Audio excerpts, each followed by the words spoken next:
Good evening, everybody out there. Welcome to another episode of Behind the Rojo Rope. It's got a lot to talk about. It's time to do it again. It's been a while, and man, the last week has been pretty amazing. I'm sorry if there's a little bit of a hum in the background. That is my air conditioner because it is so dang hot here in Zhongshan, China, even at about 10:30 at night.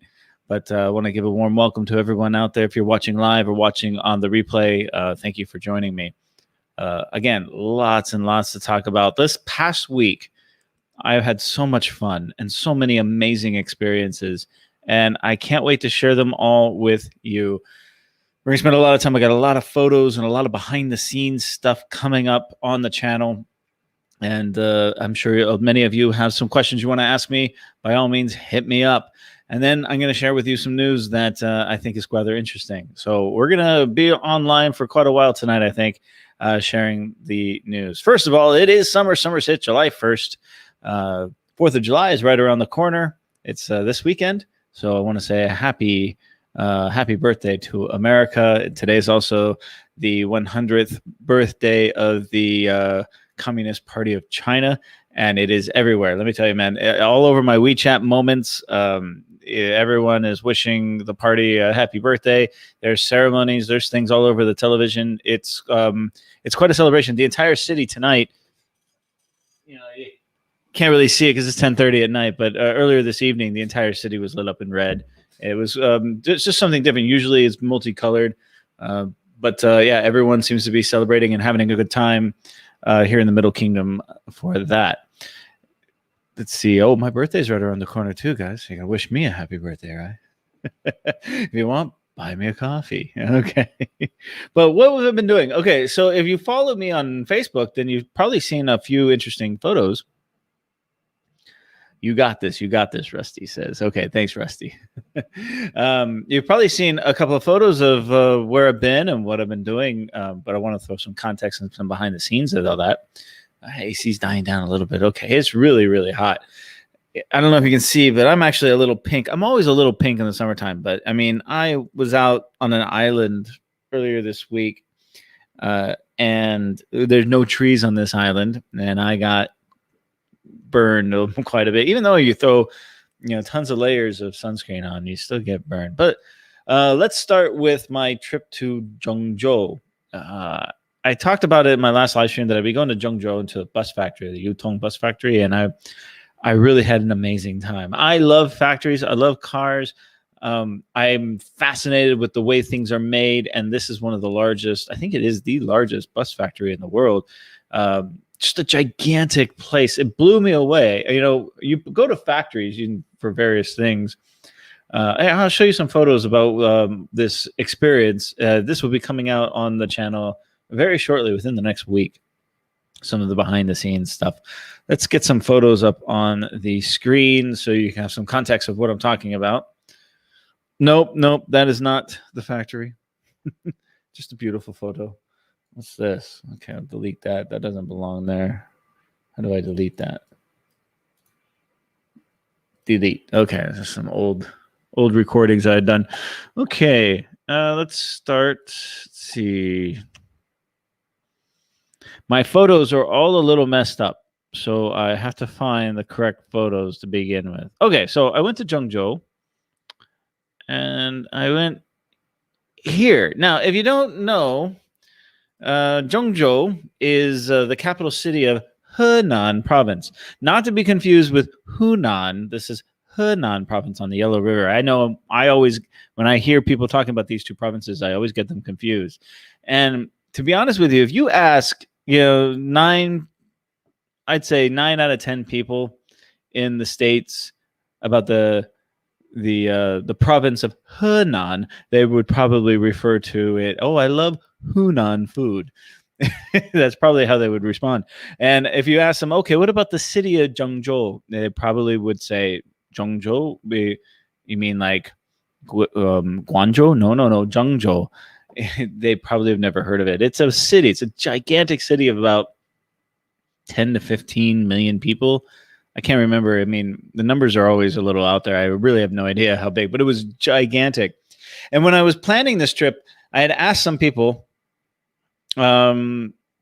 I asked some people, okay, tell me about Zhengzhou. I don't know much about it. And some of the people said to me, oh, I was there 10 years ago, and it was, it was so. So I was expecting like a so experience.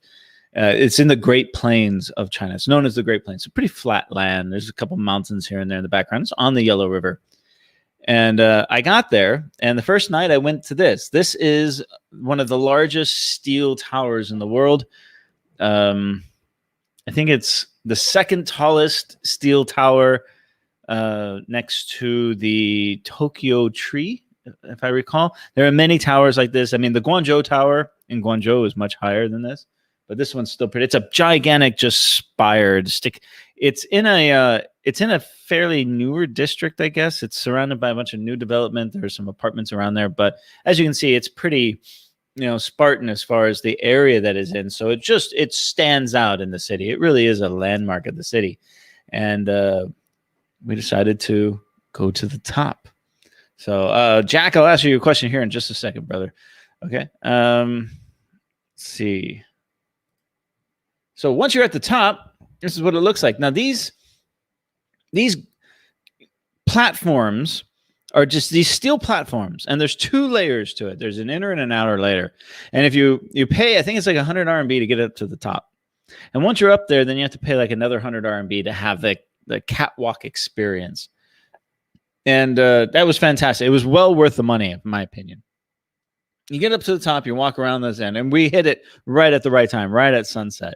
It's a big, giant, like, television tower. There's like a restaurant up there, and it's a cultural center as well. The plaza down below is full of people. You got the people dancing and children playing. It's a very centralized area for people to gather. Let's see. Let's get you another photo. Okay, so I went to the top, and I stood. There's a picture of it here somewhere. Hold on. Oh, I thought I had it. Here it is. So you get strapped in, and you hang out over the edge. This is as far as the edge as I would go. I mean, it's freaking scary. I mean, you can see my foot is inches from the edge, and it's a straight drop down to the bottom.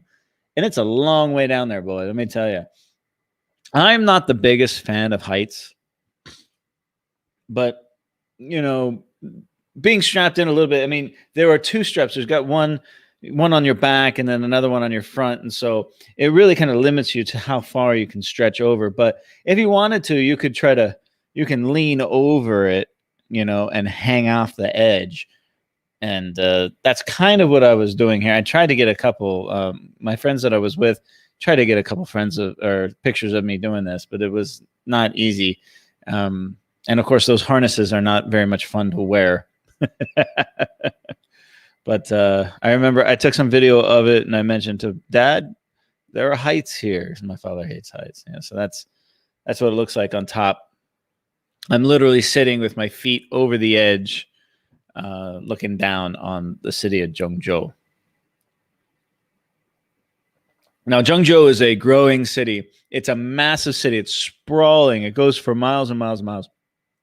And for miles and miles and miles, you see just these apartment blocks, one after another, and parks. You see lots and lots of parks scattered in between these huge highways and gridded city streets with giant green belts on both sides, very much gridded, going in all different directions. Everyone seems to have a car. I mean, the traffic was pretty gnarly in many places. It reminded me a lot of LA in some senses, because it just went on and on and on. But of course, this is bigger than LA. I think it is bigger than LA. All of these apartments, by the way, at this time of night, they're not really lit up. So at first glance, I was like, they're probably empty, but they're not. They're actually full. They're full of people. Yeah. So there. How's that for a little heights photo for you? And great experience. And then after that, also, by the way, as you go down, I think it's on the 4th floor, there's the world's largest panoramic mural. And it's a beautiful mural. I got some video of it. It'll come out in a video called Walkabout Zhengzhou. And this mural, every so often they have a show. It's like a half-hour show, and it spins around the entire diameter of the building, and it tells the story of Zhengzhou and the history of of the Yellow River and all the places. And it's a fascinating, first-class cultural center. I learned a lot. I mean, this is my first night there. This is before. I mean, I literally like checked into the hotel on the south side. I stayed at a Holiday Inn. And it was like a business. It was an okay hotel, but it was like in a business district. And first place I went was here. Well, we went barbecue first, and then we went here. But caught it right at the sunset, and then at the end of the night, this is what it looks like lit up at night. A beautiful, beautiful tower. Really, really well done. Great experience. If you're in the city of Zhengzhou, this is one of the places you should go first, I think, because you learn a lot. That mural story tells a lot about the city and all the different interesting places throughout the city and near the city that you can go and learn about. And it was great to get some ideas of how I was going to spend the next couple of days in and around the city of Zhengzhou. I have a lot of food porn to share with you, so I'll get into the food porn here in a sec. Got some questions here. Jack says, are there any travel restrictions implemented in Guangzhou? I think they're all lifted. There might be some. I don't know the latest information, in the last couple of days. I think that if you want to leave the province of Guangdong, you're required to get a test, showing, within 48 hours. I think that's still implemented. But for the most part, the issues in Guangzhou are pretty much alleviated. It was about 2 weeks of them locking things down. There were a couple of high-risk areas. They've been downgraded. I don't think there's any medium risk. I could be wrong. I think there might be one medium risk, but no low risks. Zhongshan is safe. Foshan is safe. All of Guangdong is safe. There's maybe one or two districts that are still like low risk in Guangzhou, I believe. I believe the Shenzhen airport might still have a low to medium risk because there was there's like a waiter that caught it or something at the Shenzhen airport. That was a few days ago. I don't have the latest information on that, but it's a very easy, Google search. You can probably find out. But for the most part, I would love to go to Guangzhou. I want to go to Guangzhou. There are certain districts in Guangzhou that are fine. However, if you go to Guangzhou and you get that on your green itinerary code, there's two codes. You have your health code and your itinerary code, right? If the itinerary code shows Guangzhou on it, because it lists all the districts and cities that you have been to in the last 2 weeks, some people might, when you try to get into a mall or to a building, some security might stop you from doing that out of just random fear. Even though there's no real rules regarding it, there's still a little bit of a fear for people like that. I mean, just being a foreigner, some people have a fear of me walking around. I have a story about that too. Okay, moving on. Thanks for the question, Jack. Appreciate it, man. Let's do some more questions. Oh, no, that's not what I want. Hold on. Wrong button. Okay, here we go. So why was I in Zhengzhou? Well, I was there. You might have already seen it on my channel because I was looking at this. This is the Yutong Xiaoyu 2.0 5G autonomous bus. And they are now live in the city of Zhengzhou. Hold on, let me get Jack's question off. Sorry about that. They are now operating live in the city of Zhengzhou, free to the public to use in I think it's the East District, which is a gigantic district, by the way.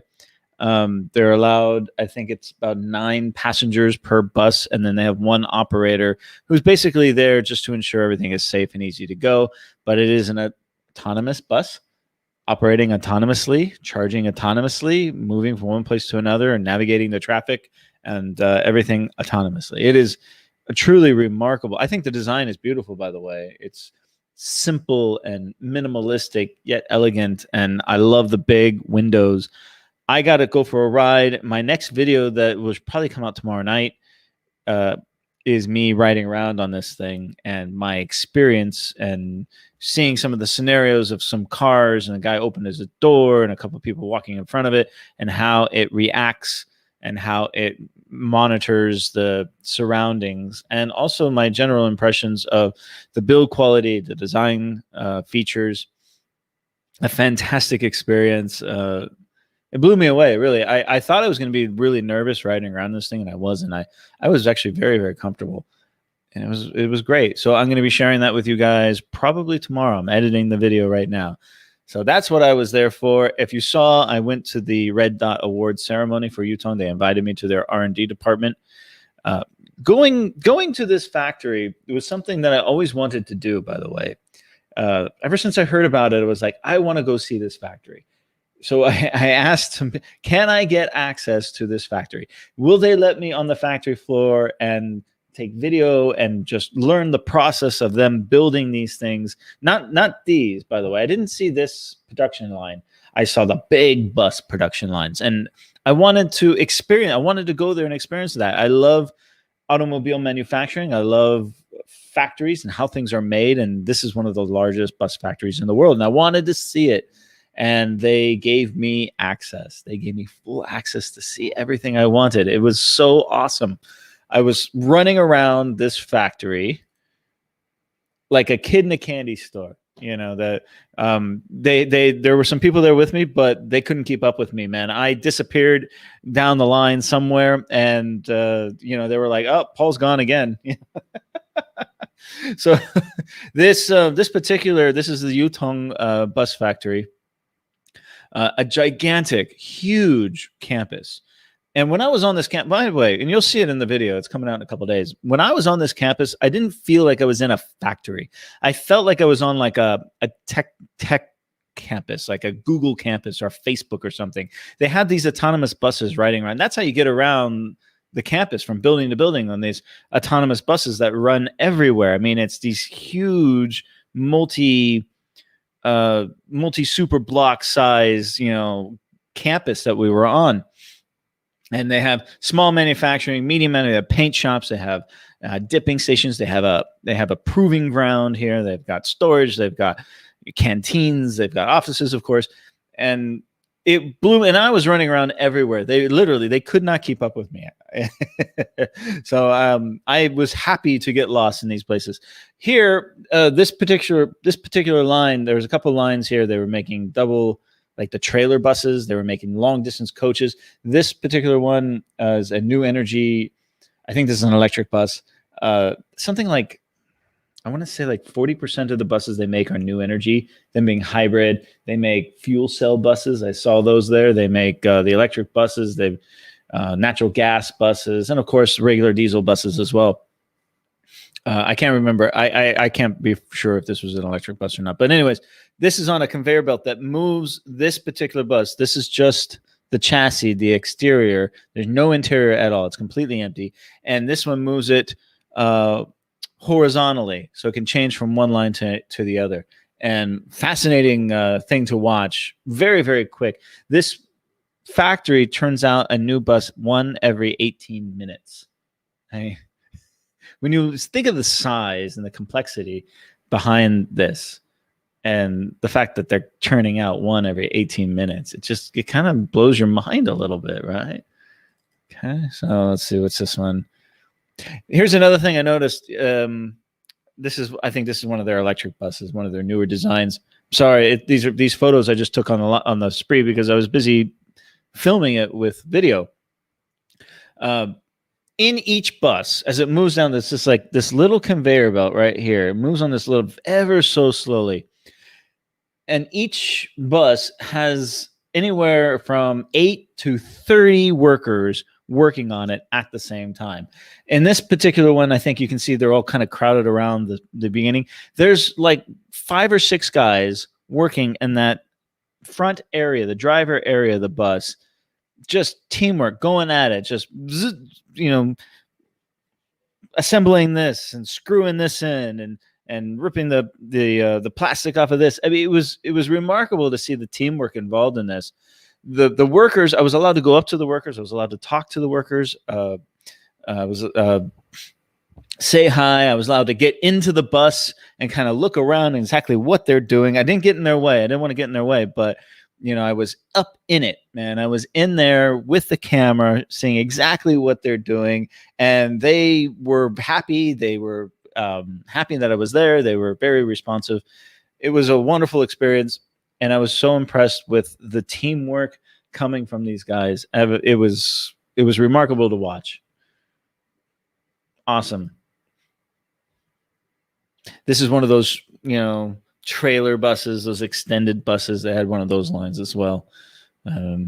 All electric in this one, I think. Yeah. So, and in addition, I don't have any photos of it, but in addition, they have the long distance coach buses that they make, which I've ridden on. When I was in Henan and Chongqing, I had ridden on one of these Yutong buses, and they're quite comfortable. They're everywhere. They're absolutely everywhere.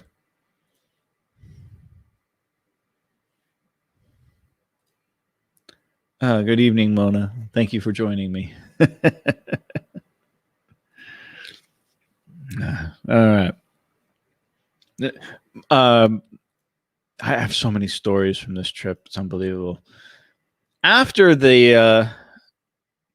spent the day at the factory, I was picked up in this. This is the 2.0. On the factory, they have two. They have the Xiaoyu 1.0, which is their first model, and the 2.0, which is this one, their new model, the one that's winning all the awards. And this is the one that's being deployed in the city. And this picked me up inside the campus, and I was like, oh, okay, we'll go for another ride. And I was going to walk back to the hotel. And no, this thing, to my surprise, went outside the campus, went on the city streets in the South District, and pulled up, totally autonomously, pulled up in front of the hotel. And, just it knew exactly. This isn't like a hotel. This is in like the city center. This has got like a specialized road that goes up into the porte cochere in the front of the hotel. Pulled up right up, doors open, got out. It blew my mind. I was surprised that it was going to be off because you hear about the Baidu one and all these other ones, and most of those are being driven on closed campuses throughout the country. They're in park-like settings. I think there's one in like the Hong Kong Macau Zhuhai Bridge area as well. These are like specialized locations where these things are operating, but this one just went out on the city street. It's got a temporary plate. You can see it right there. There's a temporary plate, and took me back to the hotel. No driver. Incredible. Yeah. So, the hotel belongs. Yes, this particular hotel does belong. I think it was called the Bao something. I can't remember, but it was connected with the marketing building. The factory is this giant multi-super block area location, and then flanking that on two sides is like the headquarters office and the R&D offices, and then kitty quarter to that is the hotel, which is I think it's owned and operated by, I don't know if it's operated, but it's owned by the bus factory, and it's connected to the marketing. I didn't actually stay at this hotel. It was a beautiful hotel. I ate a few meals there. I had some meetings there, and but they did not have the authority to have foreigners stay there. Not yet. They are where it's a newer hotel, so they are working on getting the proper paperwork and stuff for foreigners to stay there. That's why I had to stay at the Holiday Inn, a few blocks away, not too far, but still, it dropped me off in time for dinner. Very, very cool experience. No, it wasn't a special lane. There were no special lanes. There was no special lanes for these buses. It was on a city street, changing lanes, going everything. This is the same lane that the taxi cabs and you and I would pull up in front of the hotel. It wasn't a special lane. It was all done remotely. Incredible. Not remotely. There was no driver. It wasn't a guy sitting, with a remote control in a room somewhere doing it. Now, there was a dude in there that had like a little iPad, and he showed me. He showed me. He just press a button, boop, took me to that location. Like on a map, like Apple Maps. You hit the button on Apple Maps, take me to this location. Did that. And that was it. That's all they did. So you have to have some kind of operator in there for safety reasons and, I guess protocol, but no driver. It's L4 autonomous. L4 autonomous. I'm not 100% remember the differences L4, L5, L3, all that stuff, but L4, that's where we're at with this one. And you can see here, in my next video, I dive deep into what all these are. These are the little radars in the corners and the LiDAR on all four corners. Yeah, great experience.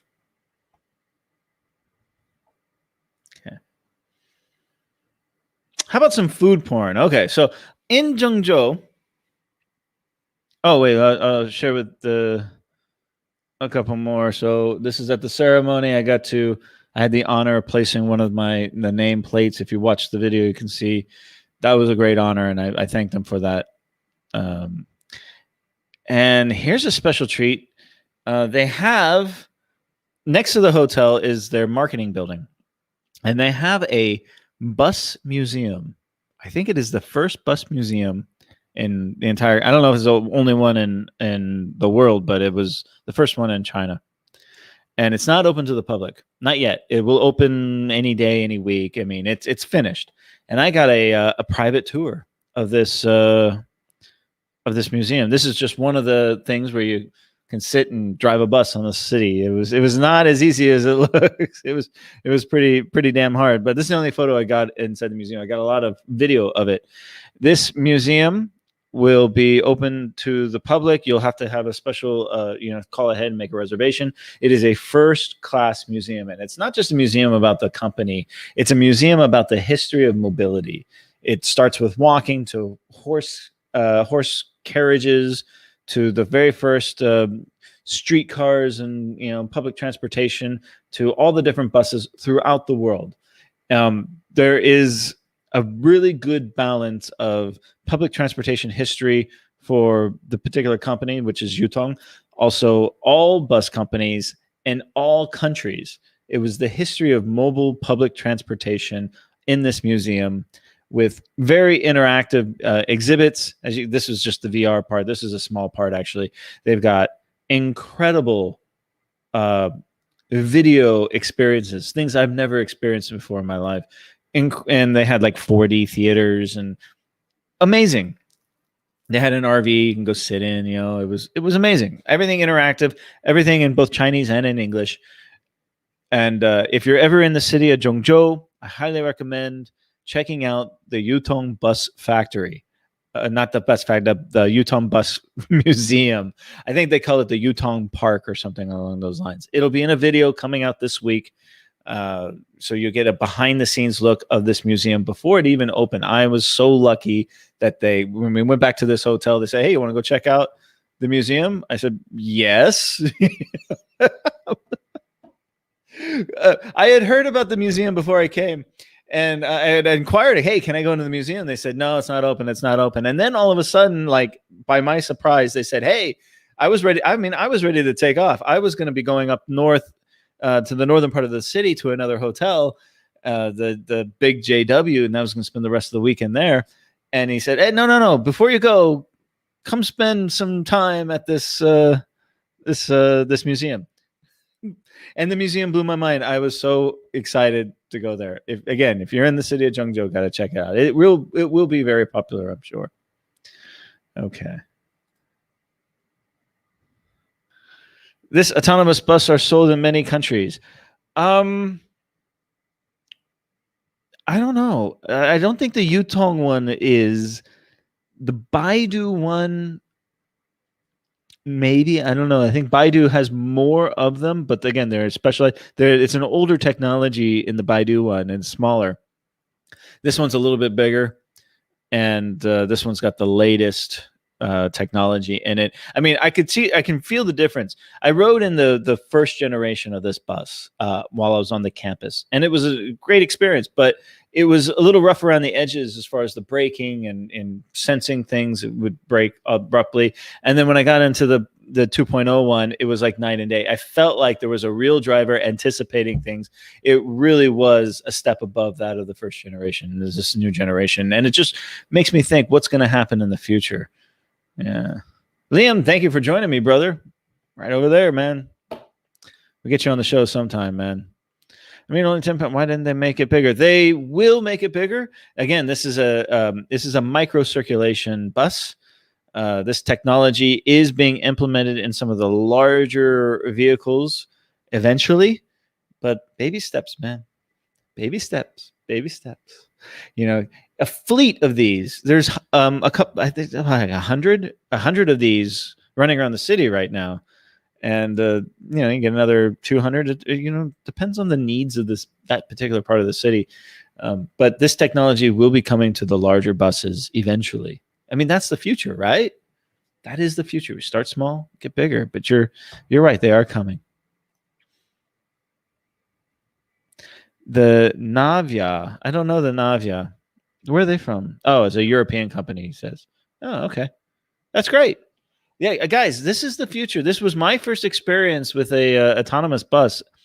Anything really autonomous, other than being in a Tesla, or a Xiaopeng. Xiaopeng's pretty good when it comes to this stuff. But yeah, it was a wonderful experience, and it's the future. There's a company in Shenzhen that does robo taxis that I've been talking with. I've been trying to get access to them. They've been reluctant, but robo taxis and the Didi and Uber stuff that they're coming out with, it's going to change the world. I mean, I love driving, don't get me wrong, but on a day-to-day basis, just going from one place to another, I mean, hailing a Didi ride is one thing, but if I can get in an autonomous car or a bus like this and it takes me somewhere where I can sit comfortably and have a cup of coffee. The ones at the Shanghai Auto Show that they were showing off, there were a couple of concepts out there from different companies. They had like a coffee machine sitting there.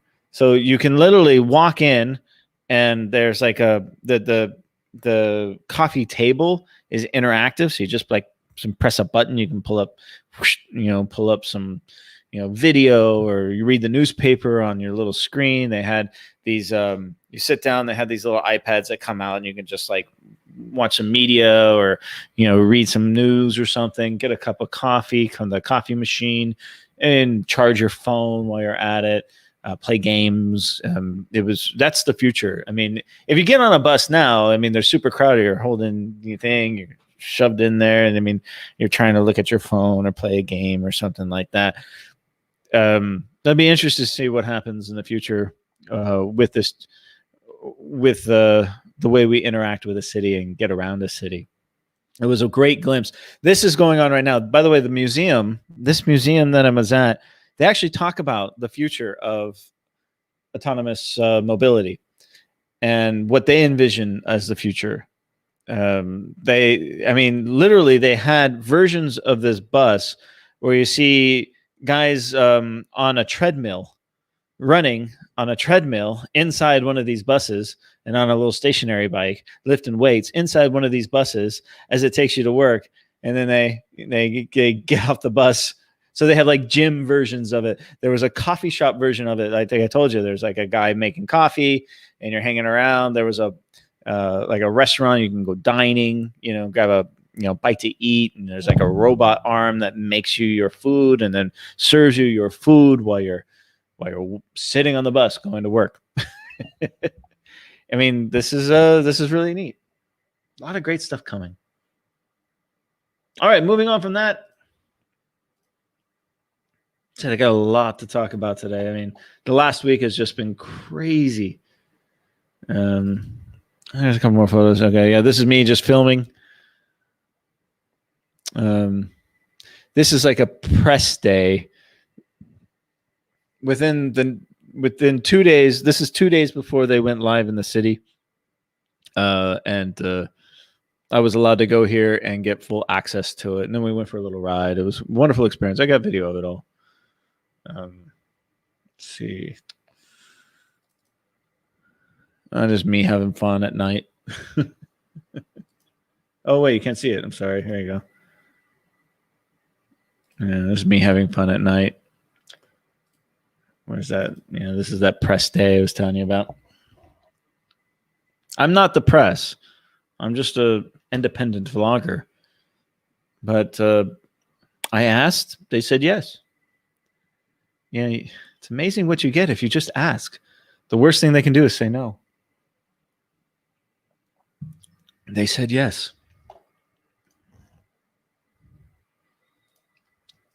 Okay. How about some food porn? Before we go on, give you some food porn. Zhengzhou, Guangdong food is pretty good. My favorite's still Hunan food. I also am quite partial to Dongbei food. But I didn't know anything about the Zhengzhou food. I did a little research. Apparently, one of the famous things in Zhengzhou is the Nuro Hui Mian, which is like the noodles.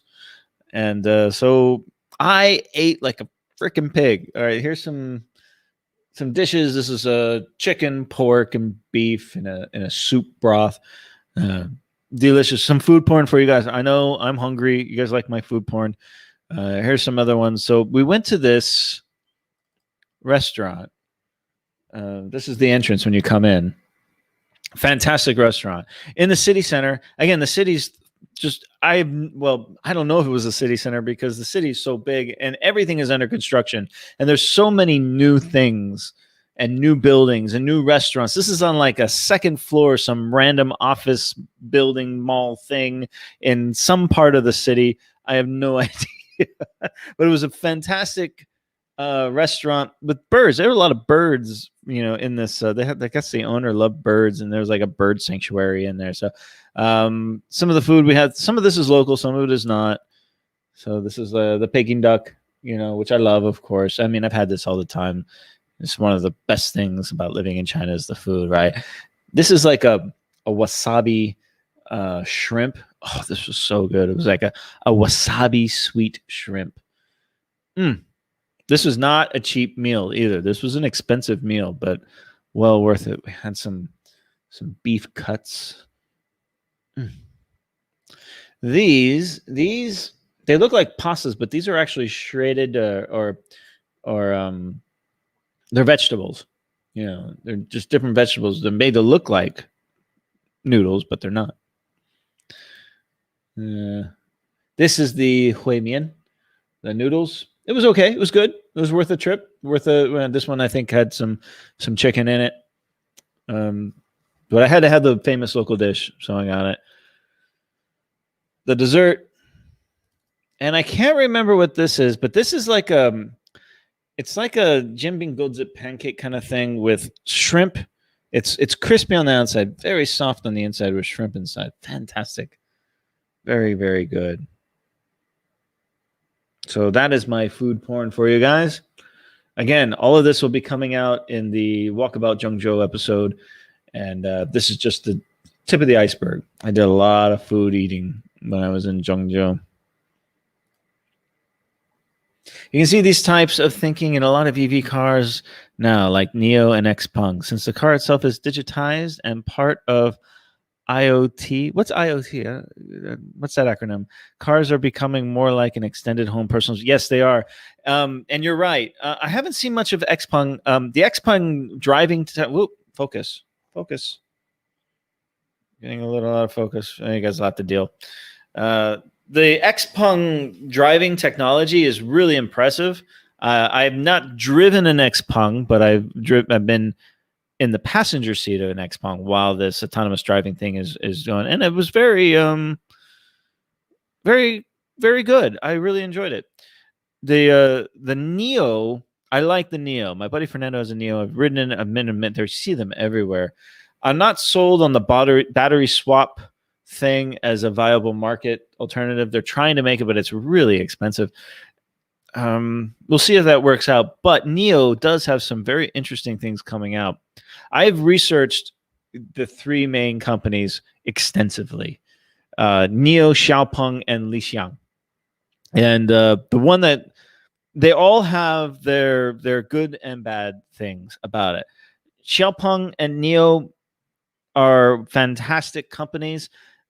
I was researching it because I wanted to invest. I was looking to invest. These are three EV companies that are listed on American stock exchanges, so I can invest in them. Neo and Xiaopeng are overvalued, in my opinion. They're not making any profit. They are bleeding money, but that doesn't mean they're bad companies. They're really, really great companies with incredible vision ahead of them. From a business standpoint, it'll be interesting to see what happens. Xiaopeng, the owner, Li Xiang, he's notoriously tight-fisted with his cash, and therefore, I think strategically, he's got a little bit of a better uh, vision for the future. We'll see when the Li Xiang 2 comes out in the first quarter of next year. But that's the one that, from a business standpoint, I've invested in. Neo is spending a lot of money and doing a lot of investment. We'll see what happens with Neo.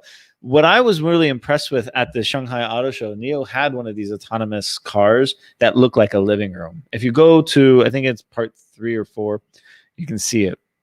And it's, they got the regular Neo SUVs, they got their little sports car there, but then they have the new PT7. I think it's the PT7, the sedan, and the sedan is pretty sick.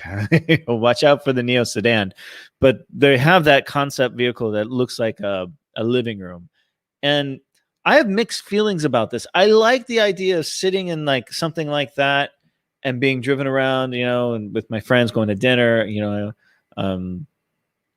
going to work while driving to work while you work. It can be very productive, but I also love driving a manual transmission car with a clutch and working the gears and going around corners. There's an engagement with the machine as an extension of you moving around. I mean, that experience, I hope, will never go away because I love that experience. So hopefully we can find cars that have both. Yeah. Stanley. Hey, Stanley, thank you for the super chat. I appreciate that, buddy. You just bought me a cup of coffee. And cheers to you, and cheers to all of you for joining me tonight and supporting me.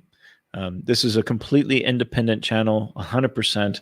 Everything is done by me. It's produced by me. It's edited by me. And so I do appreciate when people show their appreciation like this. It is not a for-profit endeavor, man. If anyone has a YouTube channel, it is a freaking money pit. Money pit for equipment and time. So Stanley, thank you very much, man. I appreciate you. Oh yeah, IoT, Internet of Things. That's right. That makes sense. Yeah. The Internet of Things, the latest buzzword. Latest buzzword. I don't think I understand it completely, but I have heard it out there. I guess I'm getting too old for this shit. Okay, let's move on. Now, after I went to did the thing with the buses and everything, I had a couple more days, and I wanted to explore the area. So first, I went to this. Now the locals call this the Big Corn, because it's a giant building that looks like a big piece of corn. And it's really the center, one of the centerpiece buildings. In addition to the tower, this is one of the centerpiece buildings of Zhengzhou. And at the top of it is the JW Marriott Hotel. And I stayed 2 nights at the JW. There's a video about it. It's been coming out probably in about 2 weeks because I got to get through all this other stuff first. What attracted me to this, not just when you're at the tower or anywhere in the city, when you're going to fly into the city, you see this district all lit up with this lake with this giant tower. There's the exhibition center right there, and there's a bunch of there's an art museum to the right. There's a bunch of office towers everywhere, and of course the street infrastructure all kind of coerced into this area. So it's a very interesting, unique district of Zhengzhou. And I recall there was a 60 minutes. It might have been 60 Minutes Australia or 60 Minutes show a couple of shows I saw on YouTube that were about 10 years old, and they went to this area and they went into the mall, and it was a completely dead mall. They looked at the buildings that were these office buildings that were being built at the time and said, "There's nobody here. There's nothing here. It's a ghost town. It's a ghost city." That's what they kept saying. And that's what originally attracted me to this district was, okay, I want to see this ghost town. But when I got there, it is anything but a ghost town. Today, this is one of the most popular areas in the entire city. At night, around this lake are families, couples, anything and everything for you to walk around, enjoy. There's like a little art night market there. People are, it's summertime, so it's warm, windy, and we're on the plains, so it's like this warm, windy kind of feeling. And I know in the wintertime it's probably empty because it's cold as hell there, right? There's restaurants, people are sitting outside, they're eating. It was a wonderful atmosphere. I was there on a Friday and a Saturday night, and the nightlife in this area, there are nightclubs or bars, great restaurants, park-like setting. Bloom, it was wonderful. It was a great place to hang out at night. It was nothing like I had expected. It kind of surprised me. I did not expect it to be that popular and with that much vibrant nightlife. And I've been to places like this in other cities that, you see it in the adverts and you say, okay, let's check this out. When you get there, it's completely dead. That wasn't the case here. This was a very lively part of the city. Yeah. Steve says it must cost a lot of money to light up that building. Yeah, maybe. There are nuclear power plants everywhere in the Great Plains on the Yellow River. You can see them. I mean, that's what powers all of this. And this is taken at probably about 9:00 at night. And yeah, I mean, it makes for great photos. It makes for a wonderful atmosphere. So I get why they do it. And then at about 11:00, everything shuts off. In the middle of the night, 11, 12, the same thing happens in my city in Zhongshan. All the lights shut off and it's just dark. And it's power saving. Everyone's asleep. So why are they going to keep the lights on, right?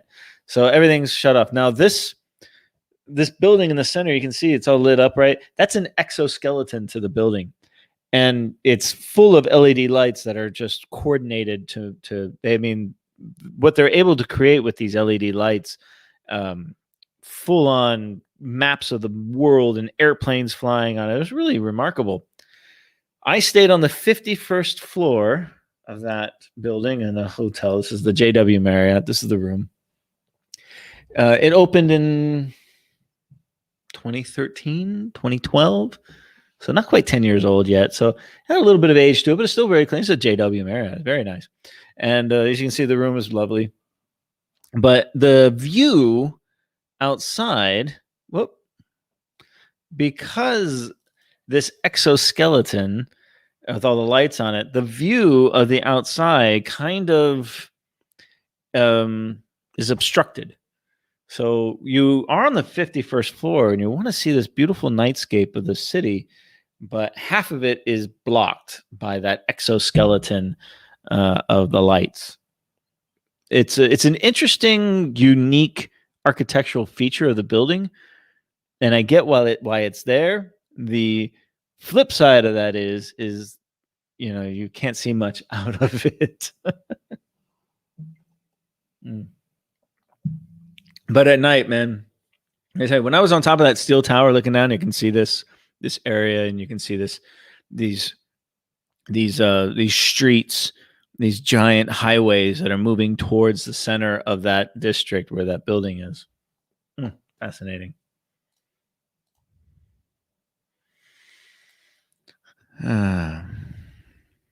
Stanley says, cost of electricity is very cheap in China. In fact, a couple of days ago, an official in the state-owned power company suggested to further commercialize electricity supply as has been subsidized. It has been surprising. I mean, it really has.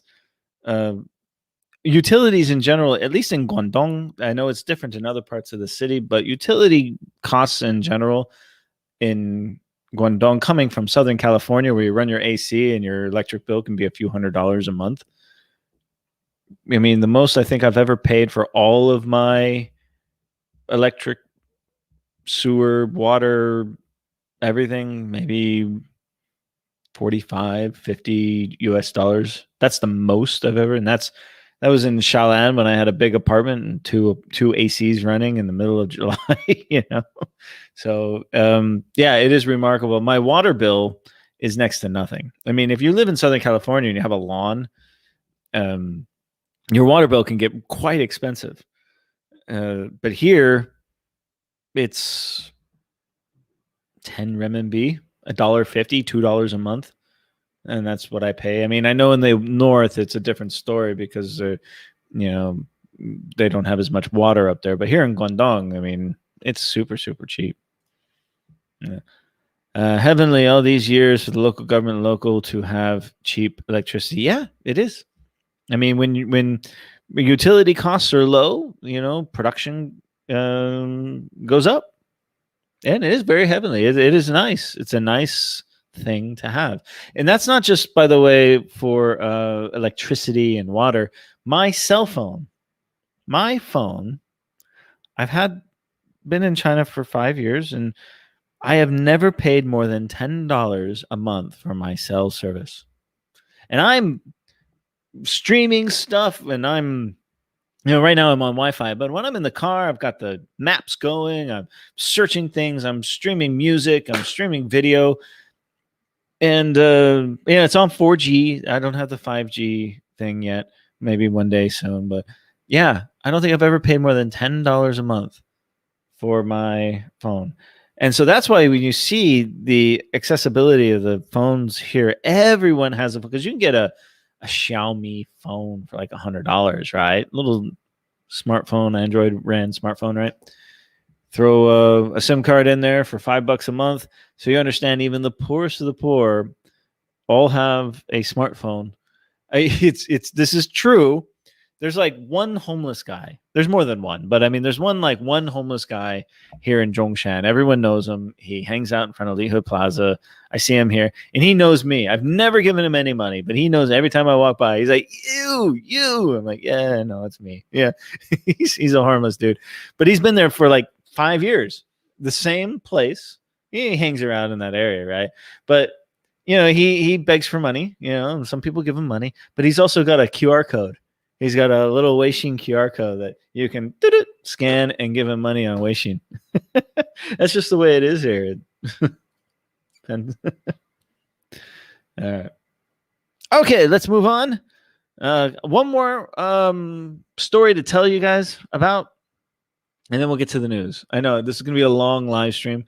I knew it was going to be, because I got so much to talk about. Oh, at the bottom, one more thing. Okay, so at the bottom of this hotel, they had like a Burger King, there's a Starbucks, things like that, right? But they also had this.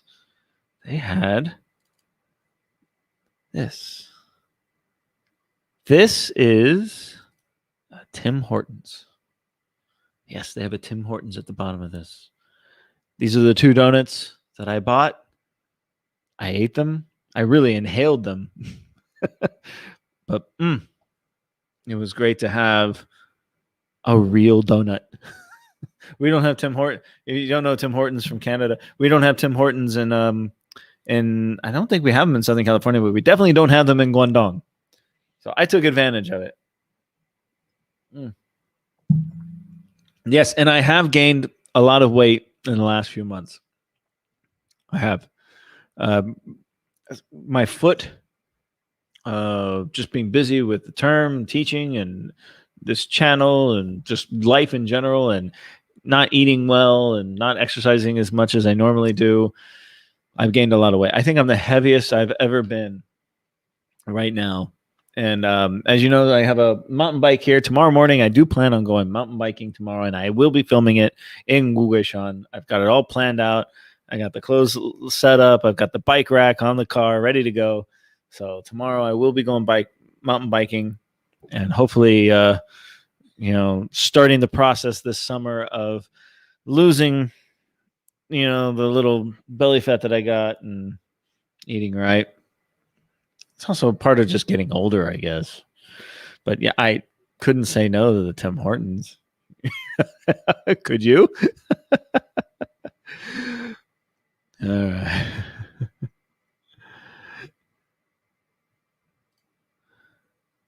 Typical American sweets. 10 years in Canada, I still can't get used to how sweet things are. You're right, man. I mean, it really is. People, I mean, they have cheesecake in China. And if it's someone's birthday at the office or something, they'll bring cheesecake. And so I'll eat the cheesecake, and everyone says, "Oh, it's so sweet. It's so sweet." And I'm like, you don't know what sweet is until you have cheesecake from the Cheesecake Factory. The amount of sugar in Western foods. I mean, it hit me last time I was home, that reverse culture shock. And you go home and you just have a Snickers bar, and you're like, my God, there's a lot of sugar in this. When I every now and then, like, I go to Starbucks or get a cup of coffee, right? And I actually like lattes. I drink lattes, but I had a vanilla latte recently, and here in China, and it was just too damn sweet. I mean, and I used to drink those things like water. I mean, I used to eat and drink so much sugar, and after 5 years in China, I don't think that I can handle the amount of sugar that is in Western foods anymore. You're absolutely right, man. Okay. Next.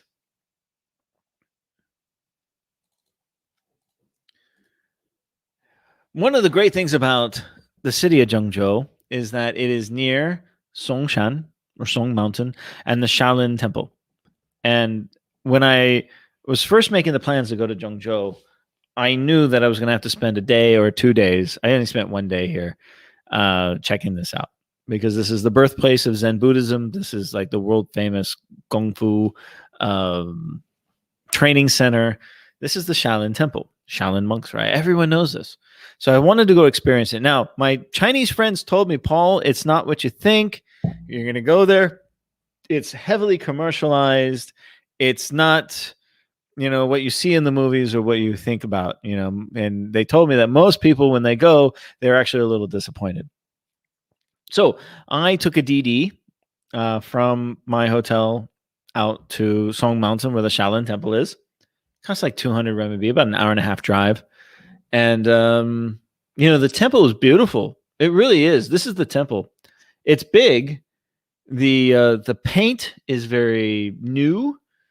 And I've been to so many temples. I'm not a Buddhist, and I've been to so many temples, and I've seen some of, they all kind of blend together. But this one was a little bit different in that it had a lot more history behind it. Things seem just a little bit older. I mean, a lot of the temples here in Guangdong are fairly new, I feel. And it was an interesting. I didn't spend too much time at the temple itself. When you walk into the park, you buy a ticket, you walk into the scenic area. The first place you go to is the Wushu Academy, I guess. It's the exhibition area where they have like a theater, and a guy comes out and he does some fancy calligraphy, and then the students come out and they do some kung fu, and that was really cool. The show was actually wonderful, but the entire area surrounding that theater is nothing but a giant tourist trap. It was just people trying to sell me stuff, whether it be Shaolin weapons, Shaolin souvenirs, T-shirts, foods. It was all just souvenirs. And it didn't seem like, I mean, the temple itself is wonderful and peaceful and everything you can imagine. But when you first get there, you go to the Wushu Center. It's like a shopping mall. Hold on one second.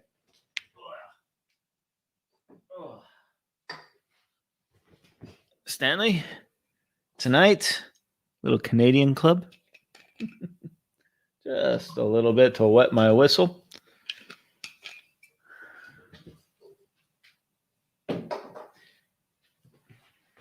Yes, so I was a little disappointed. I was a little disappointed in that. The show was great. The students, I actually, some of them spoke English, and they came up to me, and we took photos together. We started chatting a little bit, and they were really cool guys. They were very, very welcoming. Everyone was very welcoming. Everyone, the DDE drivers, the people at the restaurants, the hotels, the random people on the street that just wanted to say hello. Everyone was great. But yeah, I was I thought I was going to spend more time in this area, but it turned out just to be, blah. I saw the show. I spent 10 minutes walking around the Wushu Center and said, okay, this isn't what I want. I went to the temple. I walked around the temple for maybe 20, 30 minutes and then moved on. And then further up the mountain, as you walk up the mountain, you go to zhongshan. And Song Mountain is one of the holy mountains of, I think it's Taoism. Yeah, that's right. And at first, there was no tree cover. I didn't know really what to expect. And then I got on the cable car because I have a foot problem. I have plantar fasciitis in my right foot. It has been there for about a year now. And it's slowly getting better, but it still causes major problems for me. So I went up to Song Mountain. This is what I saw. So the cable car will take you up to a ridge. And then from the ridge, you have to walk about 4 or 5 kilometers, maybe 6 kilometers to this area. And this is you can see it's a walkway that jets out of the side of the mountain, similar to what you would see in like Tiananmen Mountain or even Wugan Mountain. I was there. This one was not a glass. They didn't have glass bridges or anything. This one was, the elevation is not as high. This is about 5,000 feet. It looks really high and it looks epic, and it was really epic. And then this mountain has some crevices, some canyons. So as you walk down this, you go into the canyon and come back out, and then go into the canyon and come back out. And when you're in that canyon, everyone's yelling and screaming, and you hear the echoes and everything. And I was there on a Saturday, so there were quite a lot of people there. A very challenging hike. It was a lot of stairs, a lot of steps, a lot more steps than I had anticipated. But I was trying to get to this temple, and there's like a little village temple on the side of the cliff. I got a picture of it here.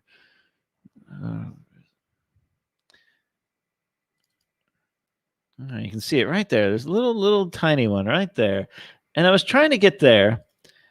And I've been walking, and of course, I spent a little bit of time down at the bottom of the mountain at the temple. And so, it's getting about 3 or 4 o'clock in the afternoon. The cable car closes at 5:30, and I knew I was going to have trouble. I wouldn't be able to walk down the mountain because I was already starting to feel the pain in my foot. And I'm literally about another hour walk to that area because I had to go into the canyon and come back out. This is on a jetting out like little peninsula on the mountain. But it was so picturesque and beautiful. And that was the goal. I wanted to get to there, at least, if not to the top of the mountain. But I started the pain in my foot. It was vibrating up my leg. And I got to this spot and this rock and perched on this rock. And I waited. I waited for about 20, 30 minutes. Thinking maybe the pain would go away and I can continue on. I took some ibuprofen and the pain didn't go away. And it was an emotional moment. I captured it on film. I actually took the camera out and filmed myself talking to the camera, really talking to my mom and pop about, I'm 42 now, almost 42. And all my life, I've been hiking and walking. It's a huge part of my life. And this was really the first time that I can remember that my body wouldn't let me go. My body took over my mind, and it wouldn't let me go any further. And it was an emotional moment for me because I wanted to get to there. And my body wouldn't let me do it. My body was telling my mind, stop, don't go any further. And I listened to my body.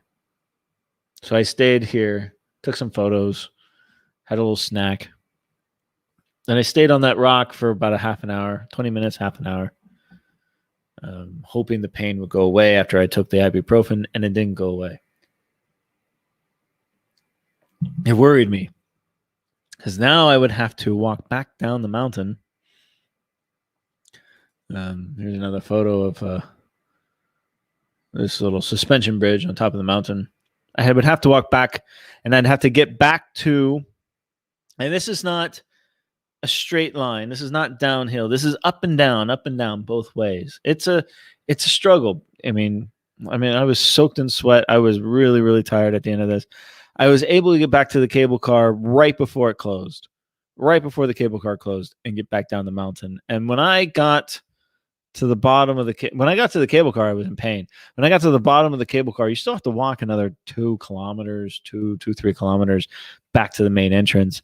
And by the time I got back and got myself in a DD, I wanted to cut my foot off because the pain that I was feeling was just insane. And this is even wearing these special shoes. I went back to the hotel and I soaked in that hot tub. Took some more medicine, and the next day I slept in because it was just too much. It was too much. Stanley's got a couple of things. So the Henan province is the birthplace of Chinese culture since like 3,000 years ago. So there are a lot of ancient relics there. Shaolin Temple was built 400 AD, I think. Yeah, around there. It was 600 AD. It was around there. You're right. Guangdong was... It continues. Yeah, they call this area the birthplace of Chinese culture on the Yellow River. There's the Yellow River. One of the areas I didn't get to go there, but some friends of mine did go. It was the Yellow River scenic area where they got the statues of Shi Huangdi and all that kind of stuff. Guangdong was way later during the Song Dynasty when they had to move further south to evade the North nomads. So that's when Guangdong really got developed. That's around 1200 AD. Yeah, the further, this is the most north in China. I haven't been to Beijing or anything. This is the most north I've been in China, in Henan province. And I could tell the difference. I can see the difference in a little bit in the culture, definitely in the people, and the food. There are many similarities, but there is, after you've been here a while, you can point out the real differences. And there was a difference there. And yeah. I miss my... Well, don't start. If you quit, don't start, man. I will be going to hopefully to a winery soon. Okay. So that was Song Mountain. Now, let's talk about the last couple of days. I thought it would be a live long stream. We got a lot to share with you guys. And this is all precursor to vlogs that are coming out soon. I've got so much video to get through. I'm literally maxed out on this computer, my USBs. I still have the micro SD cards in the cameras themselves that are full of shots, and I got to get through it all. Okay. The last couple of days have been truly epic. Let's pull up a photo and then I'll tell you about what I've been doing. Oh, one more. This is in Zhengzhou Airport. These are nap hubs. These are like little pods. Now, you've heard of capsule hotels, and they're quite popular in places like Japan. And these are like little nap pods and they're throughout the concourse at the. I didn't go inside. I was late. I had to get to my plane, but just something interesting. I snapped this picture. I thought, a nap pod. The first question that comes to my mind is, how do they, after one person takes a nap and another person wants to go in there, how are they cleaned? I have no, if you guys want, you can look this up and check it out and write in the comments below more information about these. I haven't done any kind of research on it, but this is the first time I've seen this, so I had to share it.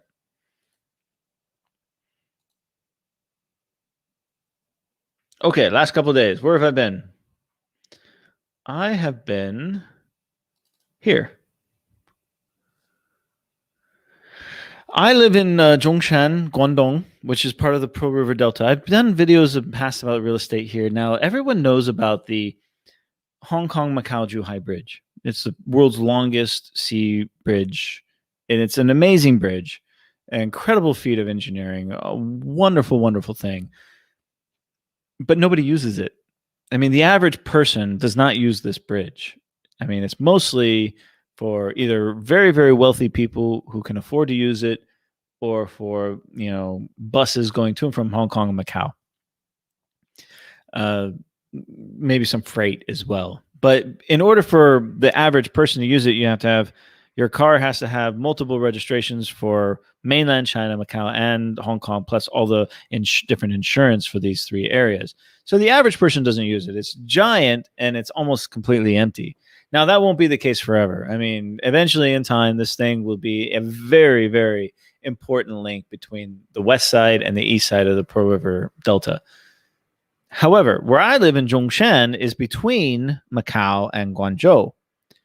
And on the other side of the bay is Shenzhen, which is between Hong Kong and Guangzhou.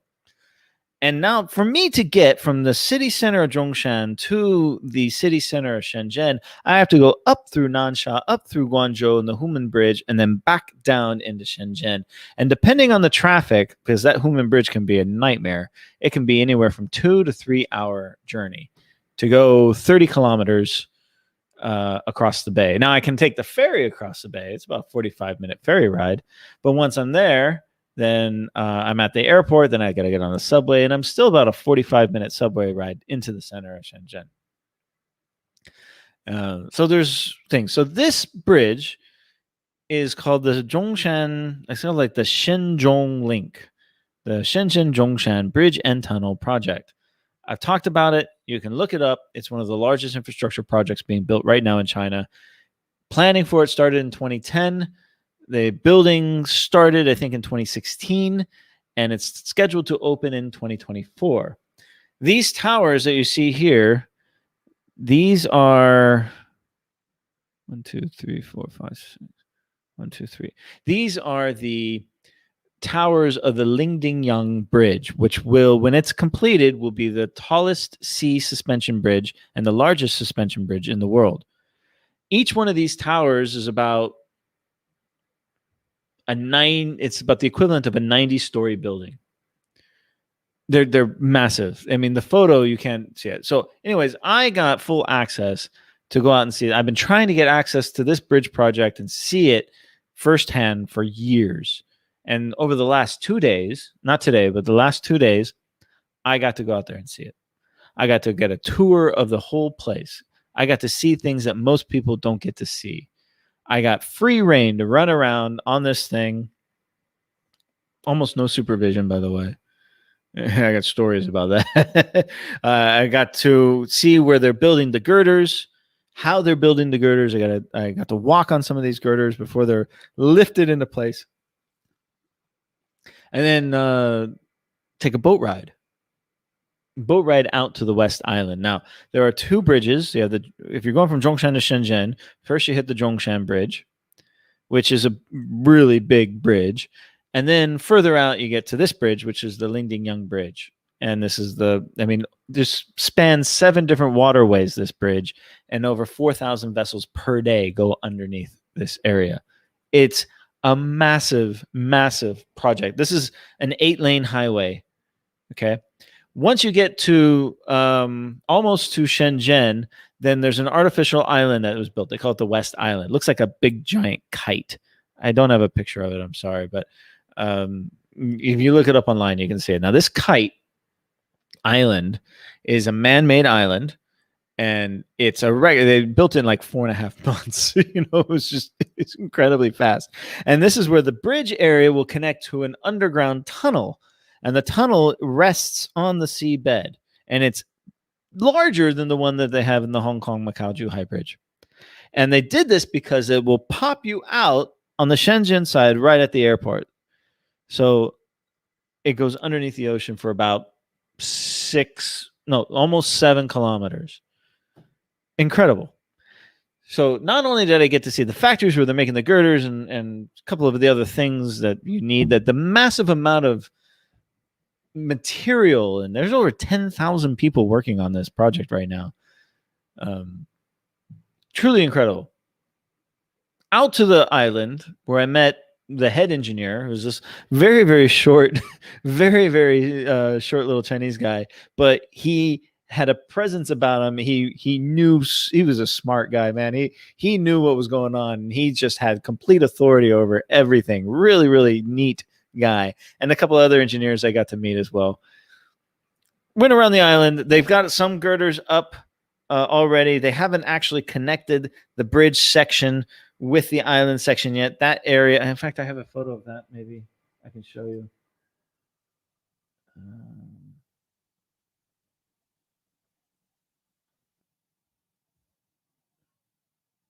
Yeah. Okay. So here, this area right here. This is where, this is the that's the island there, and you can see they haven't really connected it quite yet, um, but it is coming.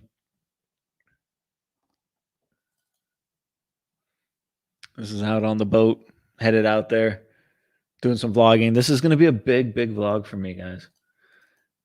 This is in the girder factory on the Zhongshan side. These things, these giant, these are huge, man. These tires are larger than my car, and these things are just running around all over the place out there in Suihang. This is me. I'm actually standing underneath where the bridge will. This is on the Zhongshan side. Truly, truly incredible that I got a chance to see all of this.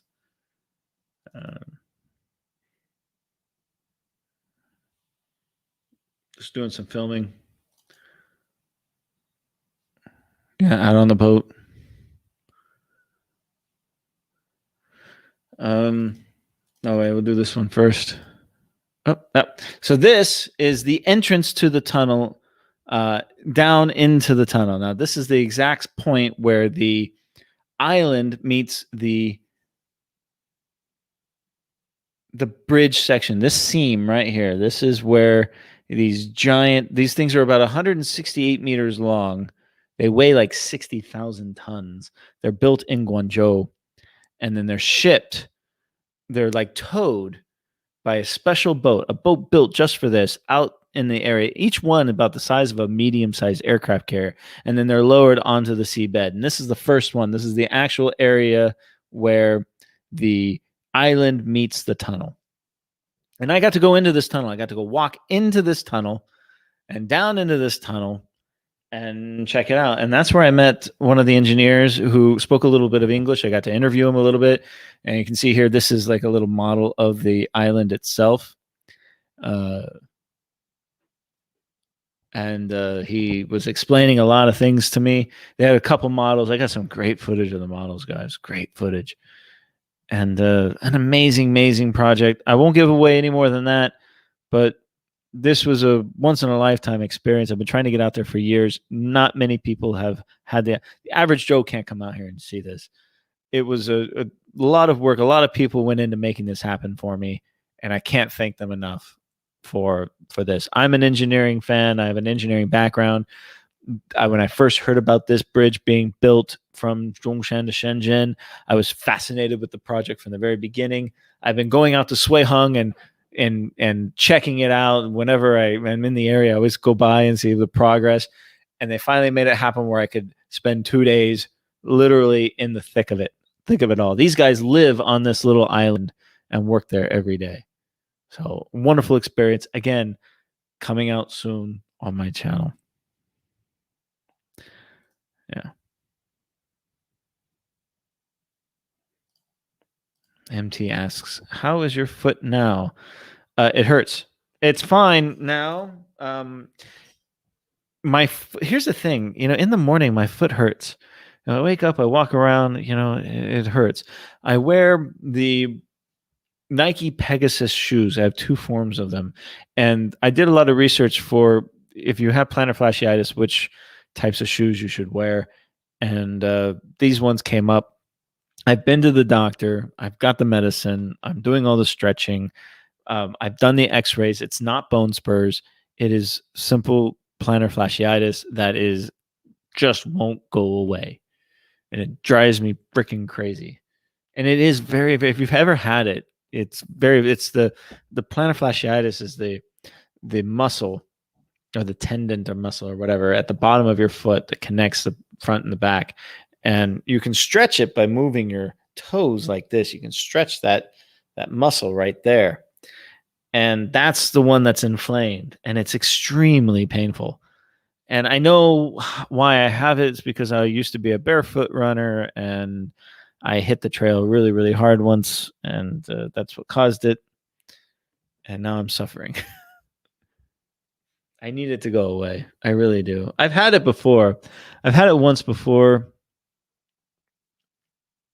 about 12 years ago. It lasted for about 6 months. And I remember I did a lot of yoga. I did whatever I could to get rid of it. And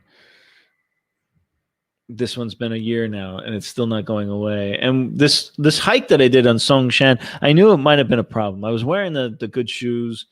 I knew it was going to be a problem. I tried to get as far as I could. I pushed myself. Probably should pushed it more than I should have. And right now, I mean, if I stretch my foot a little bit, I can still feel the pain. But I try not to take too much medicine.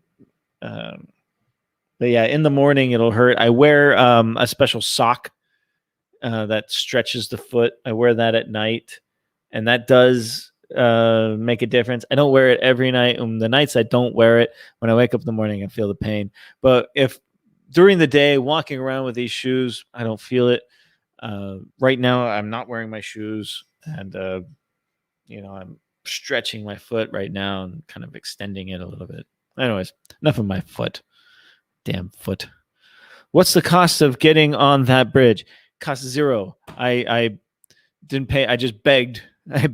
I came up with this idea. I said, I want to make this video. I researched it. I said, look, guys, I know all the information about it. I'm very, very excited. This is who I am. I want to make this video. I want to tell the world about this project. And together with Zhongshan Daily, we made it happen. And it was a very difficult thing to coordinate. But we were able to make it happen. When is the video be released? The video will be released. There were 2 videos, one for Zhongshan Daily, which I'm like the host, kind of like a Build It Bigger kind of host show. It's going to be a long, long video about the engineering process and how this thing is being built, the progress of it, what it means.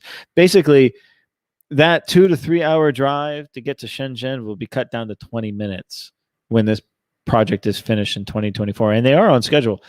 That's how amazing this project is. It's going to change lives. I did a video. If you type in real estate in real estate in China, I did a whole video on my thoughts about the real estate market in China and America.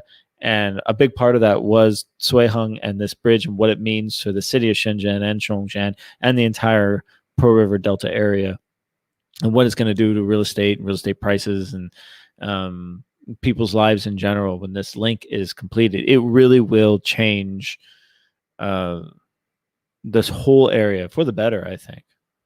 So it'll come out soon. The Zhongshan Daily video will come out first.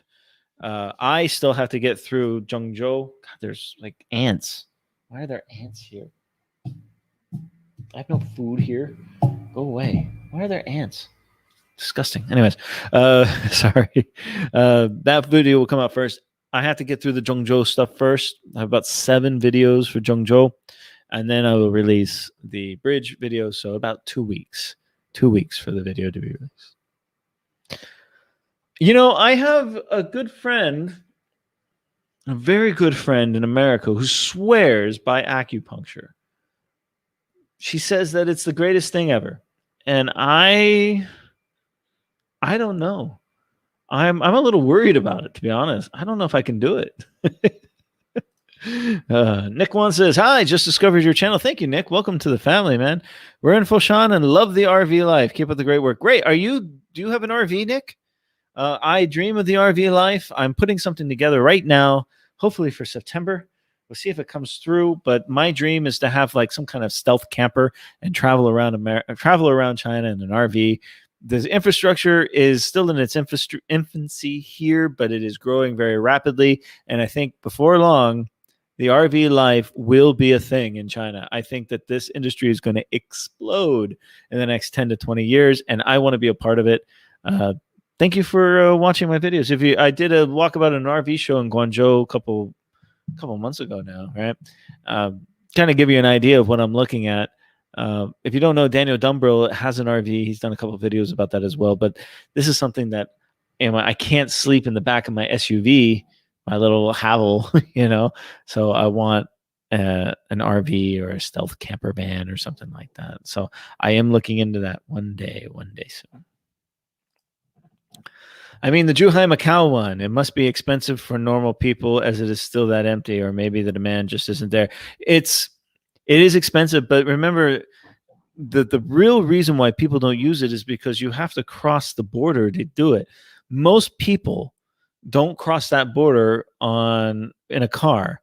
You do see some Macau and Hong Kong cars running around here in zhongshan and shenzhen, but those are for very wealthy people. These are usually big vans. You do see business people, but it's not cheap to do this. And to take a car from the mainland over to Hong Kong and Macau, you have to have separate registrations and separate insurances. So to take the bridge from Macau to Hong Kong, you have to have a Macau registration and a Macau insurance and a Hong Kong registration, Hong Kong insurance, and a mainland China one. So the average person won't do that. There's no reason to do it. You would just hop on a bus or walk across the border and take the subway into the main city. Because once you're in the main city of Macau and Hong Kong, it's expensive as all hell to park it, to get around. I mean, public transportation is so much better in Hong Kong. That's what I would do. So the average person doesn't use this bridge. It is an important link for getting from Hong Kong airport to Macau to the west side. And there's a lot of bus traffic and coach traffic that use it. I think there is some freight, but for the most part, from what I've heard, because I haven't been there, but from what I've heard and what I've seen flying over it in an airplane, is that it's empty. There's hardly anything on it. But that's just for now. That won't be like that forever.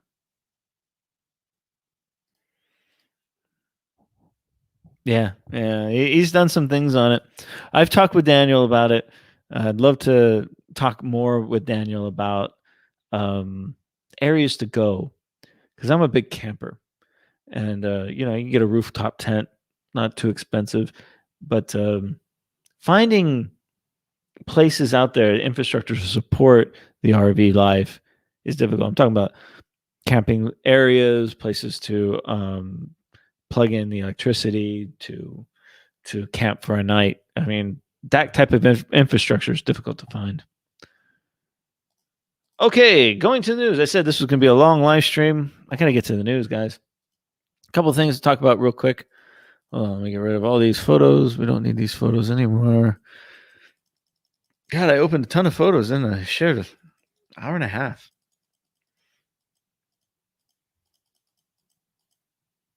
Come on. Okay.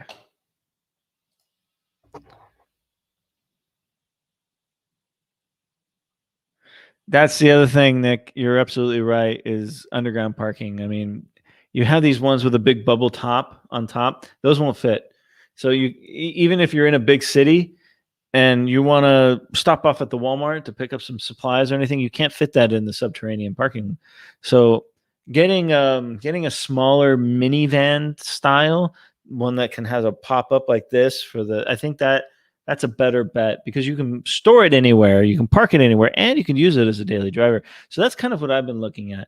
I love my SUV, and I don't have a family and kids. I'm not a minivan guy, but having one of these camper minivan things might satisfy all of it at the same time. And owning a minivan in China there's a different stigma behind it compared to the West.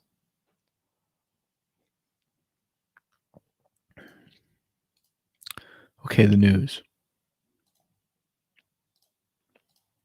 We're going to go through the news real quick. I am planning on releasing some Rojo Reads the News here in the future.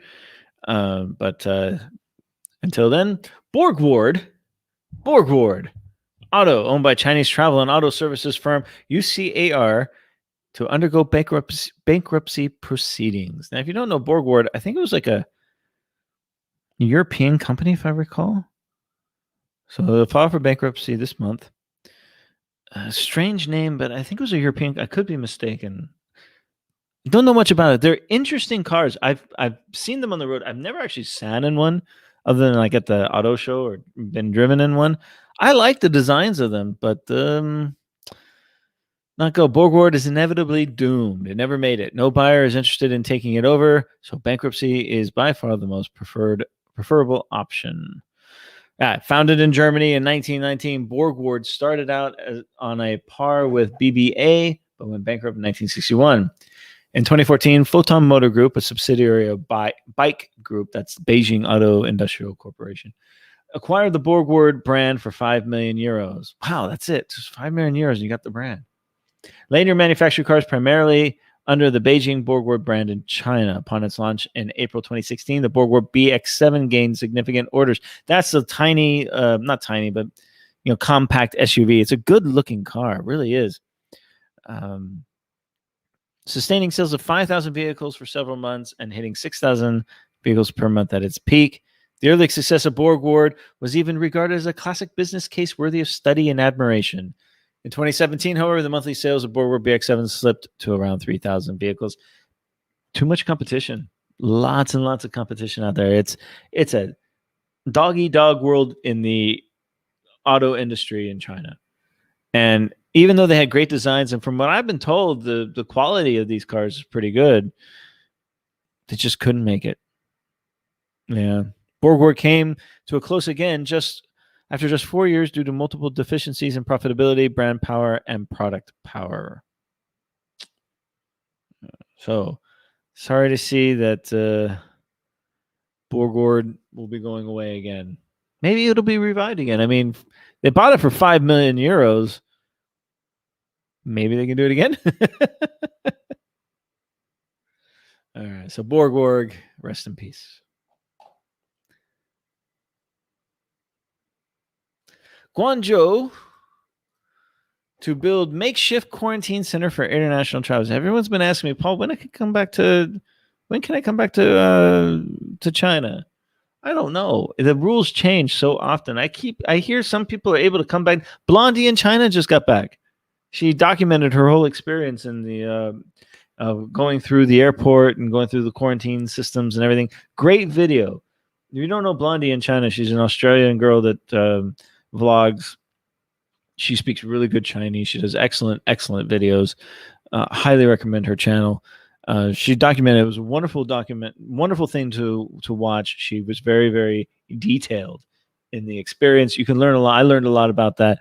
But in the future, given the high number of international arrivals in China's southern city of Guangzhou, which last year was the busiest airport in the world, the local government will build a 5,000-room quarantine center. The facility is currently under construction and will be ready in September 2021, according to GRT Radio.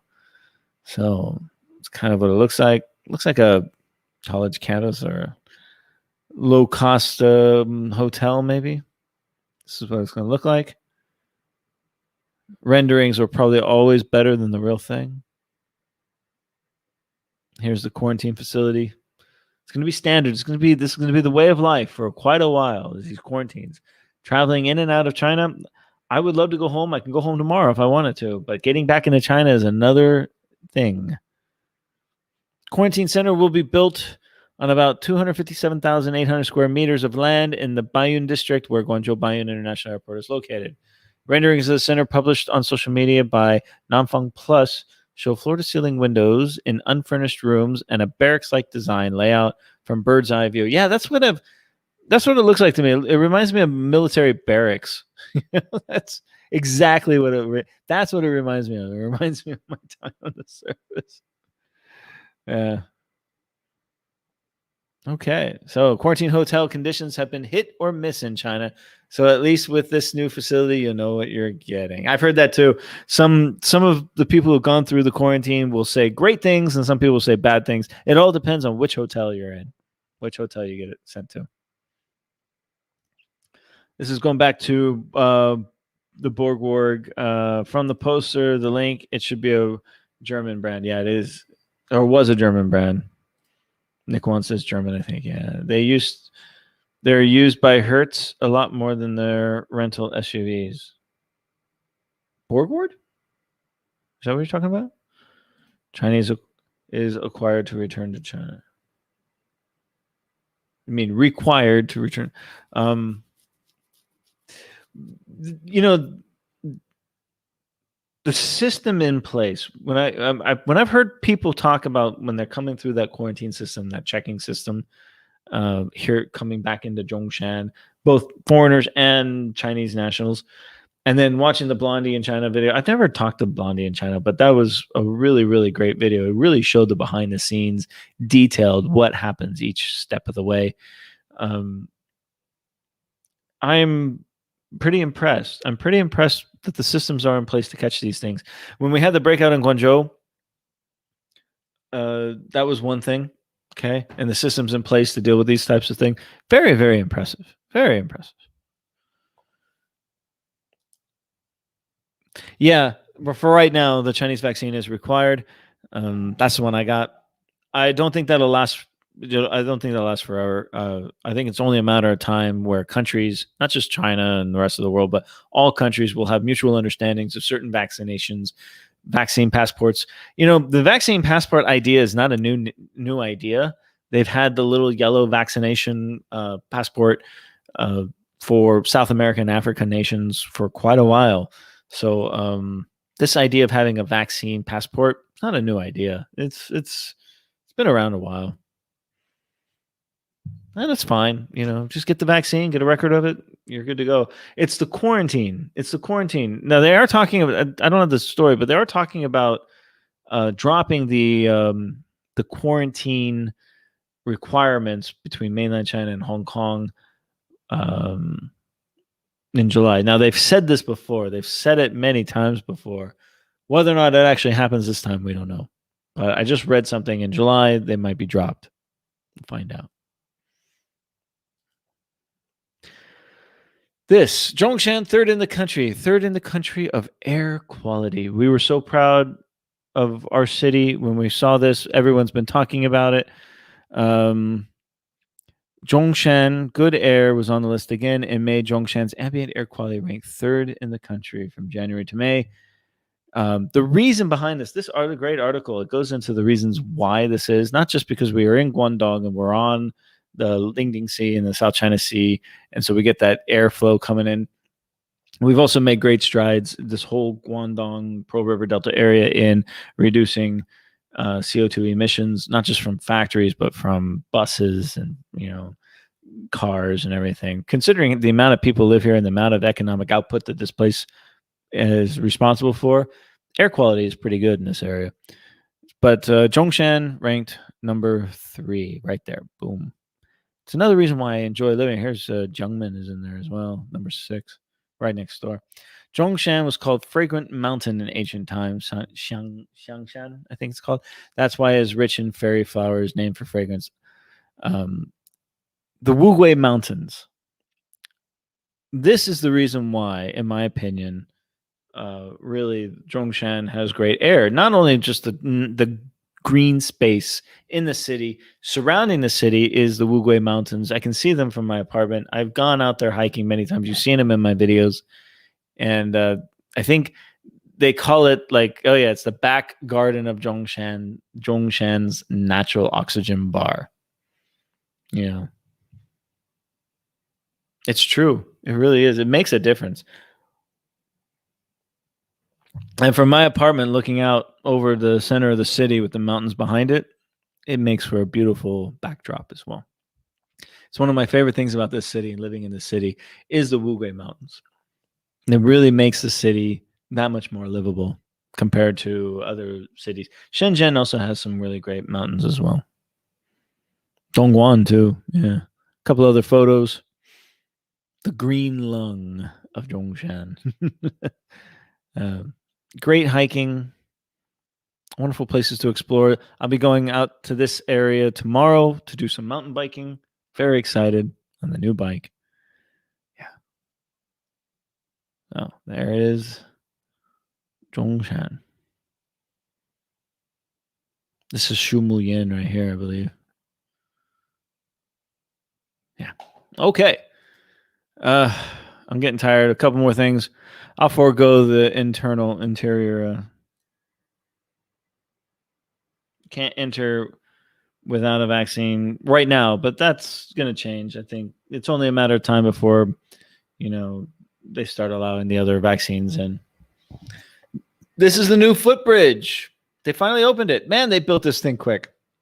I've been talking about it for years that they need to build some kind of footbridge between Zhejiang Newtown, where the Guangdong Provincial Museum and the Opera House and all the big fancy buildings, the financial district over here on the left, and the Guangzhou Tower on the right. They finally built the bridge, and I'm going to go up there as soon as it's safe and I feel comfortable putting Guangzhou on my itinerary code. As soon as that's safe, I'm going to go up here. I'm going to do a film on it because this hotel right here, this building right here, this is the Rosewood in the IFC. Not the IFC. This is the IFC. This is where the Four Seasons is. Another great hotel. I've not stayed there, but I have been there. It's amazing. But this one is the Rosewood, and this is the world's tallest hotel. So, not tallest, highest hotel, I guess. Top of the wall. Okay. Okay. I'm tired, guys. I've been on. This is one of the longest live streams I've ever done. But I had to share with you all the amazing stories of all the great things that I've been doing over the last week or two, and give you a sneak peek and what's coming out on the vlog. I got a ton of vlogs coming out. I got more car videos. The hamburger hunt 2. I've been saying this for months. The hamburger hunt 2 is almost done. I've got all the video done. I just have to edit it. A lot of people have been asking me about the hamburger hunt part 2. It's going to be a good one. If you love food, if you love hamburgers, you're going to love this one. Another food in China video coming out. A lot of new restaurants that I've been checking out here in the city. Not just here, but also in Huizhou as I go out and visit Mona a lot. Then we've got Walkabout at Zhengzhou. I've got the hike of Songshan.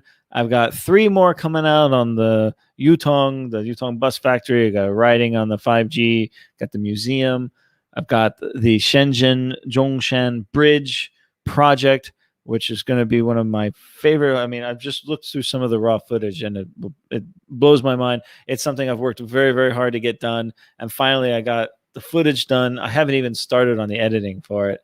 I got a couple of car videos coming out, including Dongfeng. I got a Dongfeng 580 Plus that is an SUV that most people have never heard of, nor would you really want. It's kind of a ho-hum SUV, but I really dive into the history of the Dongfeng company and the spider web of connections that it has within the automotive industry. Also be filming soon the series, what they call the Huawei car. It's not really a Huawei car, but that's what they're calling it. It's Series SF5 and the Cherry EV1. I think it's the EV1.